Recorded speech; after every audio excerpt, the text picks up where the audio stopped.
चलो डिस्कस करते हैं 28 जैन शिफ्ट 1 का क्वेश्चन नंबर 29।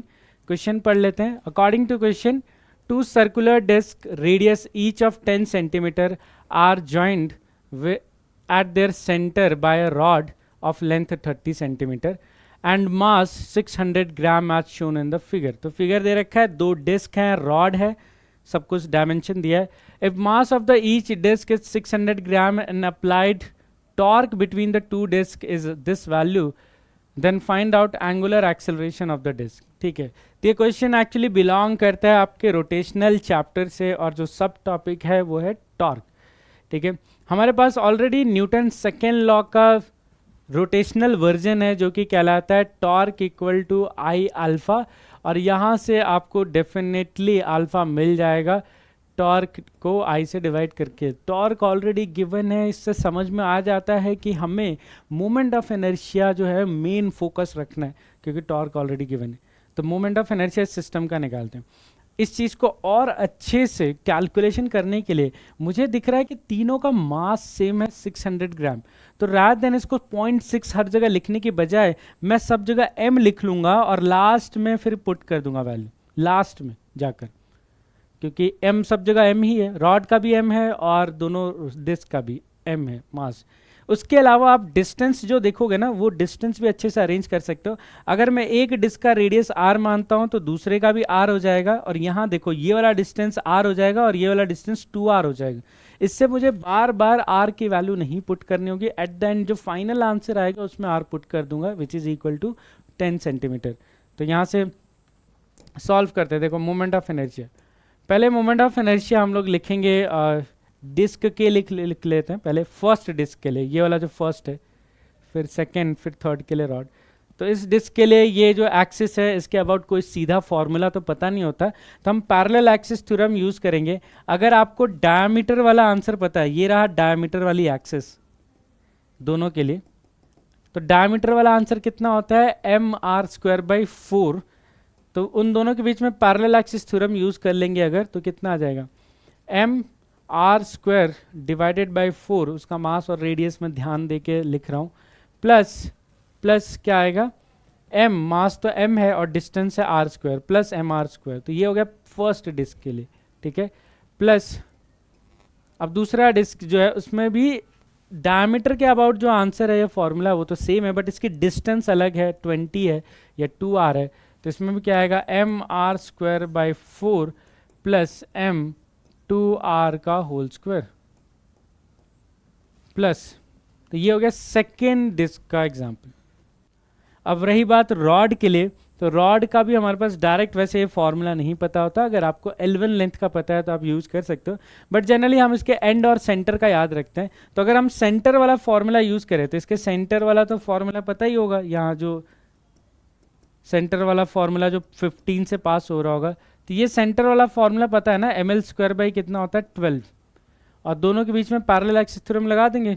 ठीक है, तो कितना आएगा देखो, m, इसका मास तो m ही है, लेंथ जो है टोटल देखो लेंथ कितनी है 3r, क्योंकि वो जरूरी है लिखना ml²/12 divided by 12 plus mr²। अब हमें क्या करना है, देखो पैरेलल एक्सिस थ्योरम निकालने के लिए ये जो डिस्टेंस है वो r है, मुझे ये वाली छोटी डिस्टेंस रिक्वायर्ड है। तो ये वाली डिस्टेंस जो है वो कितना है 3r/2, आधी है, माइनस r, तो कितनी हो जाएगी r/2। तो r/2 आपका डिस्टेंस आ जाएगा, तो m r/2 का होल स्क्वायर। ये आपका आ गया रॉड का मोमेंट, तीनों का आ गया। ठीक है, तीनों का, बस इसमें क्या करना है आपको तीनों में ऐड कर देना है और आपको यहाँ से मोमेंट ऑफ इनर्शिया आ जाएगा। तो पूरा कैलकुलेट करके देख लेते हैं। चलो, तो यहाँ पर आ रहा है 5/4 mr²। ये काम करते हैं mr² कॉमन ले लेते हैं, सब जगह तो वही आएगा। तो यहाँ से आ गया 5/4, यहाँ से कितना आ रहा है, ये 4 है, ये भी 4 है, तो 4 × 4 16, 16 + 1 17/4 प्लस, देखिए ऊपर है 9, नीचे है 12, तो ऊपर अगर 9 है तो इसको मैं इसको ऐसे लिख दूँ ना, 9r², ml² में 9r²। तो ये कितना हो जाएगा, यहाँ पर ये 3 है और ये कितना है 4 है, और यहाँ तो ऑलरेडी 4 है 2 का स्क्वायर, तो दोनों ऐड अप हो जाएंगे, तो दोनों ऐड होके कितना हो जाएगा 3 + 1 4, 4/4 1, ये तो 1 आ गया, 4/4 1, ठीक है।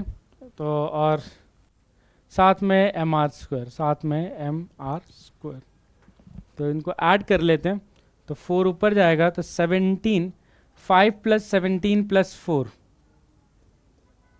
ठीक है, 5 + 17 + 4, तो ये 17 + 9 26, तो that is equal to 26 divided by 4। m की वैल्यू अब हम पुट कर सकते हैं, ठीक है, m की वैल्यू हम लोग पुट कर सकते हैं, कितना 0.6 मास, और डिस्टेंस रेडियस, जो रेडियस लिया था वो 0.1 था, ठीक है, 0.1 का होल स्क्वायर, 0.1 का क्या आएगा होल स्क्वायर। तो ये आपका आ गया मोमेंट ऑफ इनर्शिया। अब इसको कैलकुलेट करने से पहले मैं टॉर्क की वैल्यू देख लेता हूँ। तो टॉर्क है 43 × 10⁵ डायन सेंटीमीटर, ठीक है, डायन सेंटीमीटर, तो उसको भी कन्वर्ट करेंगे तो हमारा एंगुलर एक्सेलरेशन 43 × 10⁵, एक डायन में होता है 10⁻⁵ न्यूटन, और एक सेंटीमीटर में होता है 10⁻² मीटर। तो ये आ गया ऐसा यूनिट में, divided by moment of inertia में क्या क्या है 26/4, तो 26/4 इंटू 0.6 यहाँ से आ रहा है, तो 0.6 0.1 का होल स्क्वायर, तो ये -2 -3 हो जाएगा, तो ये काइंड ऑफ 6 × 10⁻³ कर रहा है। तब देखो क्या क्या चीज़ें डिवाइड हो रही है, एक तो ये 5 चला गया पावर, ये 3 पावर चली गई, ये आया 2, ये आया 3, ऊपर की तरफ डिवाइड हुआ, तो 2 जब ऊपर गया तो कितना आया, ये 86 डिवाइडेड बाय 26 × 3, तो 26 × 3 कितना हो गया 8, 6 और 7 78 रेडियन पर सेकेंड स्क्वायर। अब ऑप्शंस देख लेते हैं। अब ऑप्शंस में हमें कुछ ऐसा दे रखा है 22, 11, 27, ये थोड़ी दिक्कत वाली बात है, कोई वैल्यू रह गया आई गेस, एक बार रीचेक कर लेता हूँ मैं।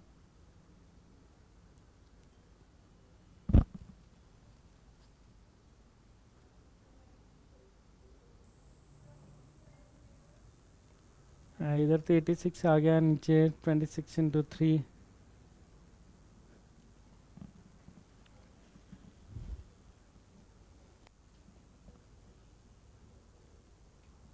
यहाँ पर देखना पड़ेगा मोमेंट ऑफ इनर्शिया में।